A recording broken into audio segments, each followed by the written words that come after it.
না, এটি কোনো প্রাকৃতিকভাবে গড়ে ওঠা লেক বা জলাভূমি নয়, অথবা সৌন্দর্য বৃদ্ধির জন্য মানবসৃষ্ট কোনো জলাধার নয়। এটি সম্পূর্ণ অপরিকল্পিত উন্নয়নের ফসল। বাজারের ব্যাগ এই নোংরা পানিতে, দেখো ফল নোংরা পানিতে বেচছে সব। আপনারা দেখছেন মাটিভাঙ্গা বাজারের মেইন রোডের অবস্থা। মাটিভাঙ্গা বাজার এটি দীর্ঘদিনের একটি বন্দর, যেখানকে কেন্দ্র করে বিভিন্ন ব্যবসা বাণিজ্য পরিচালিত হয়। এ অঞ্চলে বিভিন্ন শিক্ষা প্রতিষ্ঠান থেকে শুরু করে বিভিন্ন সামাজিক প্রতিষ্ঠান আছে, যা সুনামের সাথে পরিচালিত হয়ে থাকে। তবে এ বাজারের উন্নয়নের জন্য এখন পর্যন্ত কারো কোনো ভ্রুক্ষেপ নাই।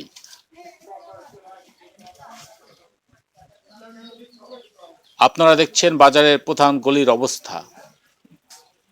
চরগলিতে সাম্প্রতিক সময়ে একটি রাস্তা হয়েছে, যে রাস্তা ছিল অপরিকল্পিত।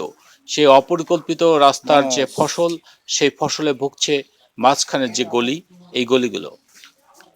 আর এর দায়ভার নিতে হবে একদিকে ইঞ্জিনিয়ারদের, অন্যদিকে এই বাজারের যারা ব্যবসায়ী আছে তাদের।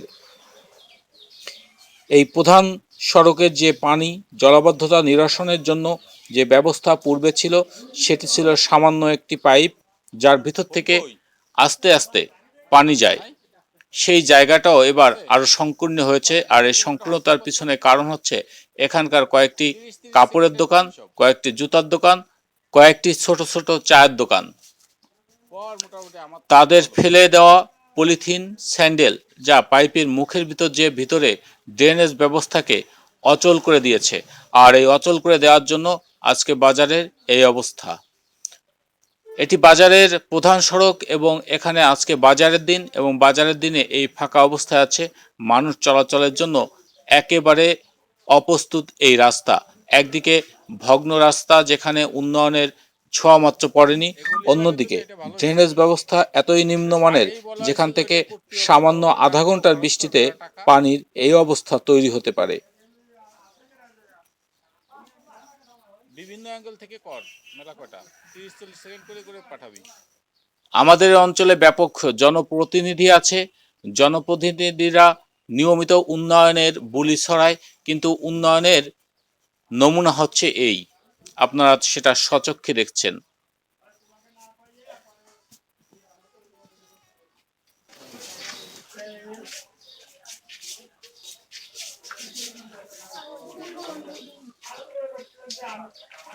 যাবেন কই?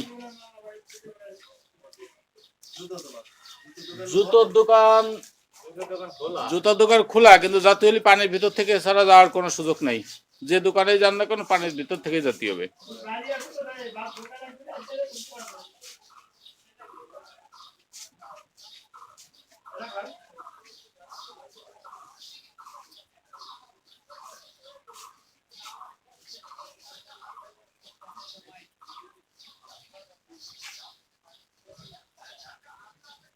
তিরিশ সেকেন্ড করে করবি। আচ্ছা, এই অবস্থা কয় ঘন্টা এটা? 4 ঘন্টা।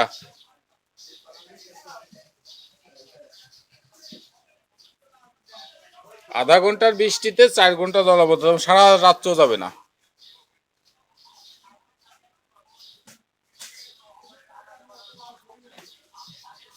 মানুষ চেষ্টা করে ড্রেনেজ ব্যবস্থাকে পরিষ্কার রাখতে, ড্রেনেজ ব্যবস্থার উন্নয়ন ঘটাতে এবং ড্রেন বড় করার জন্য। কিন্তু এখানে যারা আছে, বিশেষ করে কয়েকজন ঘর মালিক, তারা এই ড্রেনটাকে বড় করার চেষ্টাই করেন না। খুব সংকীর্ণ ড্রেন, আর এই সংকীর্ণ ড্রেনে যখন পলিথিন যায়, তখন ড্রেন দ্রুত বন্ধ হয়ে যায় এবং এভাবে জলাবদ্ধতা তৈরি হয়। মাত্র 30 মিনিটের বৃষ্টিতে এই পরিবেশ হয়েছে।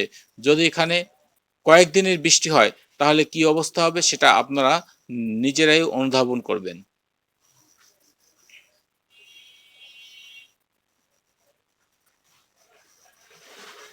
তবে এখন সচেতন হতে হবে, ড্রেনের ব্যবস্থা ভালো করতে হবে, উন্নত করতে হবে, এবং এখানে যারা ব্যবসা করে তাদের অবশ্যই এই পলিথিনের দিকে নজর দিতে হবে। কোনোভাবেই পলিথিন দিয়ে ড্রেন বন্ধ করা যাবে না। অন্যদিকে পলিথিন আমাদের পার্শ্ববর্তী যে বলেশ্বর নদী, যে নদীর পাড়ে আমাদের এই বন্দর অবস্থিত, সেই নদীতে ফেলার যে প্রবণতা, এই প্রবণতা অবশ্যই সকলকে রোধ করতে হবে। কারণ নদীতে পলিথিন ফেলানোর জন্য নদীর পরিবেশ এবং প্রতিবেশ ব্যাপকভাবে ক্ষতিগ্রস্ত হচ্ছে, যার মাসুল গুনতে হচ্ছে প্রত্যেককে। প্রাণী জগৎ থেকে শুরু করে মানবজাতি সকলের এই মাসুল দিতে হচ্ছে। নদীতে এখন পানি খুবই কালো হয়ে যাচ্ছে, নদীতে স্রোত কমে যাচ্ছে। নদীতে আগে যেভাবে মাছ পাওয়া যেত, সেই মাছগুলো এখন পাওয়া যাচ্ছে না এই সমস্ত কাজের জন্য।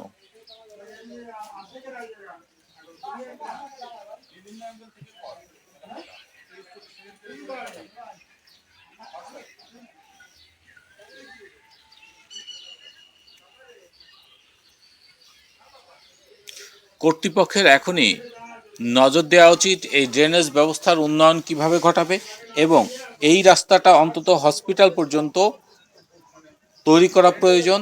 কারণ হসপিটালে রুগী নেওয়াটাও অনেক কষ্টসাধ্য। আর বাজারের সময় তো বটেই, অন্যান্য সময়ও এই রোডে এই পরিবেশ থাকে, তাহলে এখানকার ব্যবসায়ীরা কতটা বিপদে আছে, এবং এই ব্যবসায়িক দোকানের পিছনে যাদের বসত বাড়ি আছে তারা কতটা বিপদে আছে, সেটা আপনারা নিজেরাই বুঝেন।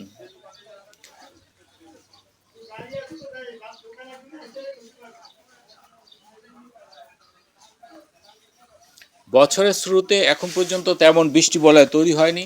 সে অবস্থায় এই অবস্থা আছে। যখন বৃষ্টি হবে দিনের পর দিন, বিশেষ করে যখন নিম্নচাপ তৈরি হবে, তখন এই বাজারের ব্যবসায়ীদের করুণ পরিণতির সম্মুখীন হতে হয়। ঠিকই মাস শেষে তাদের দোকান মালিকদের ভাড়া গুনে দিতে হয়, কিন্তু এই দোকান মালিকগুলো যে ড্রেনেজ ব্যবস্থা রাখবে তা কেউই রাখেননি।